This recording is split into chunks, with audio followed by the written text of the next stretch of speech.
Hello students, आज हम नागार्जुन जी की कविता बादल को घिरते देखा इसके विषय में चर्चा करेंगे।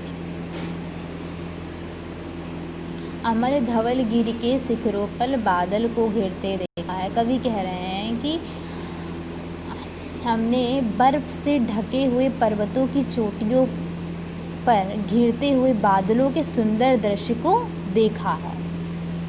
क्योंकि जब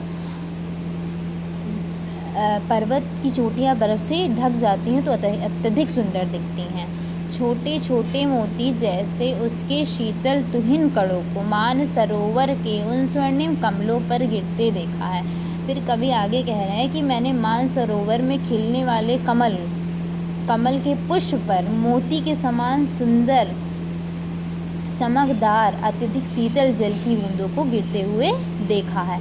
क्योंकि जब जल की जो बूंदें हैं पुष्प पर या ओस की बूंदें या जल की बूंदें मान लीजिए पुष्प पर या पत्तियों पर गिरती हैं तो अत्यधिक सुंदर और चमकदार दिखाई पड़ती हैं। फिर आगे कवि पे कहते हैं कि मैंने बादल को घिरते देखा है, अर्थात बर्फ से ढके हुए पर्वतों की चोटियों को मैंने बादलों के मनोरम दृश्य से घिरते हुए। फिर आगे कवि कह रहे हैं तुंत हिमालय के कंधों पर छोटी बड़ी कई झीलें हैं, उनके श्यामल नील सलील में समतल देशों से आकर पावस की उमस से आकुल तिक्त मधुर विष तंतु खोजते हंसों को तिरते देखा है। कवि जो है हिमालय की प्रकृति का वर्णन करते हुए कह रहे हैं कि हिमालय के कंधों पर मतलब हिमालय पे अनेक झीलें हैं, वहाँ पे बहुत छोटी बड़ी झीलें हैं। तो मैंने उन झीलों में नीचे शीतल स्वच्छ निर्मल जल में गर्मी के ताप के कारण व्याकुल हंसों को कसैले और मधुर कमल लाल के तंतुओं को खोजते हुए और उन झीलों में तैरते हुए देखा है। क्योंकि जब अत्यधिक गर्मी पड़ती है तो जो हंस होते हैं वो व्याकुल होते हैं, तो वो कमलनाल की मतलब गर्मी के ताप से बचने के लिए वे कमलनाल के तंतुओं को खोजते हैं और उसी में तैरते रहते हैं। तो यहाँ कभी यही कह रहे हैं कि हंस जब जो गर्मी से व्याकुल हैं वो कमलनाल की तंतुओं को खोज रहे हैं छिपने के लिए। फिर आगे कवि कह रहे हैं कि बादल को घिरते देखा है, अर्थात पर्वत की चोटियों पर घिरते हुए बादलों के मैंने मनोरम दृश्य को देखा है। ऋतु बसंत का सुप्रभात था, मंद मंद था अनिल बह रहा, बालारुड़ की मृदु किरणें थी, अगल बगल स्वर्णाभ शिखर थे, एक दूसरे से विरहित हो अलग अलग रहकर ही जिनको सारी रात बितानी होती, निशा काल से चिर अभिशापित बेबस उस चकवा चकवी का बंद हुआ क्रंदन, फिर उनमें उस महान सरोवर के तीर सैवालों की हरिदरी पर प्रणय कलह छिड़ते देखा है, बादल को घिरते देखा है। इस पंक्ति में जो है कवि हिमालय के मोहक दृश्य का वर्णन कर रहे हैं कि बसंत ऋतु का सुप्रभात था, मंद मंद हवा चल रही थी और आकाश में सूर्य जो है लाल लाल चमक रहा था। तो आगे कवि कह रहे हैं कि चकवा चकवी जो थे आपस में एक दूसरे से अलग रहकर सारी रात बिता रहे थे, एक दूसरे से विरत हो अलग अलग रहकर ही जिनको सारी रात बितानी होती, निशा काल से चिर अभिशापित बेबस उस चकवा चकवी का बंद हुआ क्रंदन, फिर उनमें उस महान सरोवर के तीरे शैवालों से हरिदरी पर प्रणय कलह छिड़ते देखा है। अर्थात कवि कह रहे हैं कि किसी साप के कारण वे रात्रि में मिल नहीं पाते हैं, वे विरह में व्याकुल होकर क्रंदन करने लगते हैं, लेकिन प्रातः होने पर उनका क्रंदन जो होता है वो बंद हो जाता है और वे मान सरोवर के किनारे मनोरम दृश्य में एक दूसरे से मिलते हैं और हरी घास पर प्रेम क्रीड़ा करते हैं। आगे कवि ने लिखा है कि 7 सहस्र फुट ऊंचाई पर दुर्गम बर्फानी घाटी में अलख नाभि से उठने वाले के ही उन्मादक परिमल के पीछे धावित होकर तरल तरुण कस्तूरी मृग को अपने पर चढ़ते देखा है, बादल को घिरते देखा है। कवि कह रहे हैं कि हजारों फुट ऊंचे पर्वत की शिखर पर स्थित बर्फानी घाटियों में जहाँ पहुँचना बहुत कठिन होता है, या जैसे अमरनाथ की पहाड़ी है, वहाँ पहुँचना बहुत कठिन होता है, उन्होंने वहाँ पर कस्तूरी मृग अपनी नाभि में स्थित अगोचर कस्तूरी की मनमोहक सुगंध से उन्मत्त होकर इधर उधर उसे दौड़ते हुए देखा है। निरंतर भागदौड़ करने पर भी जब वह कस्तूरी को प्राप्त नहीं कर पाता है तो वह अपने आप झुंझला उठता है। यहाँ पे उस मृग की बात करी जा रही है जो अपने कस्तूरी को ढूंढता हुआ इधर उधर दौड़ता रहता है, और जब वह उसे नहीं प्राप्त कर पाता है तो वह झुंझला उठता है। कहाँ गए धनपति कुबेर, वह कहाँ गई उसकी वह अलका, नहीं ठिकाना कालिदास के व्योम प्रवाही गंगा जल का। ढूंढा बहुत किंतु लगा क्या, मेघदूत का पता कहीं पर कौन बताए, वह छाया में बरस पड़ा होगा न यहीं पर। जाने दो वह कवि कल्पित था, मैंने तो भीषण जड़ों में नभ चुंबी कैलाश शीश पर महामेघ को झंझानिल से गरज गरज भिड़ते देखा है, बादल को घिरते देखा है। आगे कवि कह रहे हैं कि महाकवि कालिदास द्वारा जो मेघदूत महाकाव्य में वर्णित अपार धन के स्वामी कुबेर और उसकी सुंदर अलका नगरी अब कहाँ है, नहीं ठिकाना कालिदास के व्योम प्रवाही गंगा जल का। आज आगे कह रहे हैं कि आज आकाश मार्ग से जाती हुई पवित्र गंगा जल कहाँ है, बहुत ढूंढने पर भी मुझे मेघ के उस दूत के दर्शन नहीं हो सके हैं।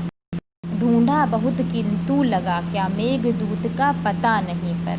मतलब कवि कह रहे हैं कि मैंने बहुत खोज लिया है किंतु मुझे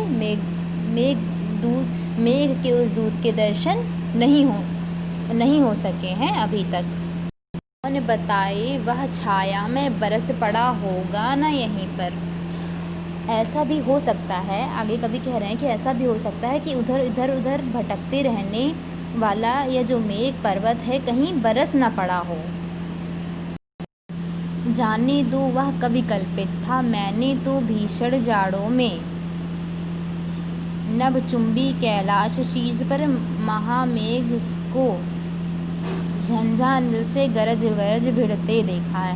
आगे कवि कह रहे हैं कि छोड़ो रहने दो, या तो जो कवि की कल्पना थी या तो कवि की कल्पना थी। मैंने तो गगनचुंबी कैलाश पर्वत के शिखर पर भयंकर सर्दी में भी विशाल आकार वाले बादलों को तूफानी हवाओं से गरज बरस कर संघर्ष करते हुए देखा है, क्योंकि मैंने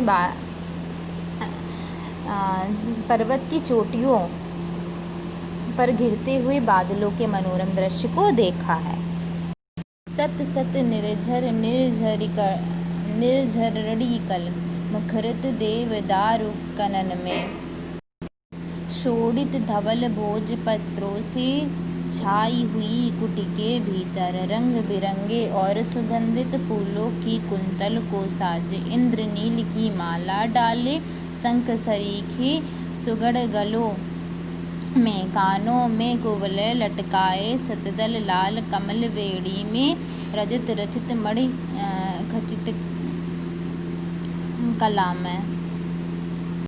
सत सत निर्झर निर्झरिकल मुखरित देवदारु कानन में। कवि कह रहे हैं कि सैकड़ों छोटे छोटे झरने जो अपनी कलकल ध्वनि से देवदार के वन को गुंजित कर देते हैं। अर्थात उनके कहने का तात्पर्य है कि जो गिरते हुए झरनों का स्वर होता है देवदार के वनों में गूंजता रहता है। शोणित धवल भोजपत्रों से छाई हुई कुटी के भीतर। आगे कवि कह रहे हैं कि इन वनों के जो बीच में लाल और सफ़ेद भोजपत्रों से छाए हुए कुटीर के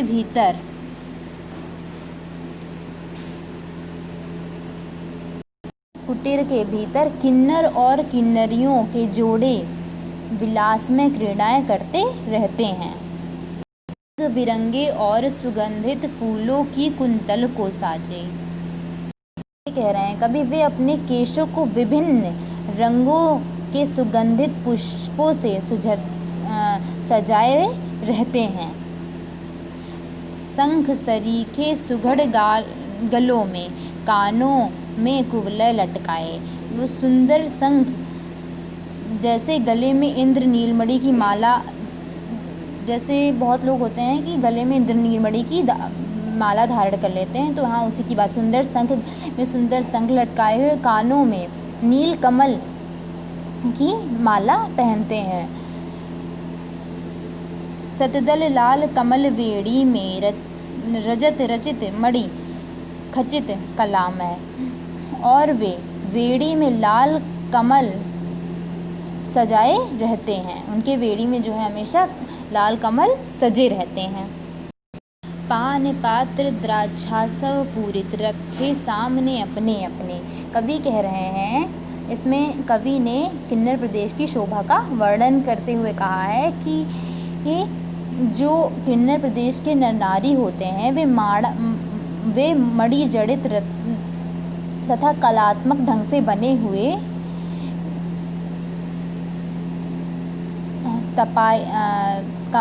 मंदिरा के पात्रों को अपने सम्मुख रख लेते हैं। लोहित चंदन की त्रिपाटी पर नरम निदाग बाल कस्तूरी। स्वयं कस्तूरी मृग के नन्हे बच्चों की कोमल और दाग रहित छाल पर आसन लगाकर बैठ जाते हैं। अर्थात जो किन्नर प्रदेश के नर नारी होते हैं वे मणि जड़ित ढंग से बने हुए मदिरा के पात्रों को लेकर अपने सम्मुख रख लेते हैं और वे स्वयं कस्तूरी मृग के नन्हे बच्चों की छाल पर आसन लगाकर बैठ जाते हैं। मदिरारूढ़ आँखों वाली उन्मद किन्नरियों की मृदुल मनोरम उंगलियों को वंशी पर फिरते देखा है। आगे कवि कह रहे हैं कि मदिरा पाने के कारण उनके नेत्र जो हैं लाल रंग के हो जाते हैं। उन किन्नरियों के जो नेत्र हैं वो लाल रंग के हो जाते हैं। उनके नेत्रों में जो है उन्माद छा जाता है। मदिरा पी लेने के बाद लोगों के अंदर मस्ती आ जाती है, मस्ती प्रकट हो जाती है और अपनी कोमल और सुंदर उंगलियों से वे सुमधुर स्वरों में वंशी की तान छेड़ने लगते हैं। मतलब उनमें संगीत में मस्त हो जाते हैं। मतलब कवि कह रहा है, उनके कहने का तात्पर्य है कि इन सभी दृश्यों की मनोहरता को मैंने देखा है। उन पहाड़ियों की चोटियों पर मैंने बादलों के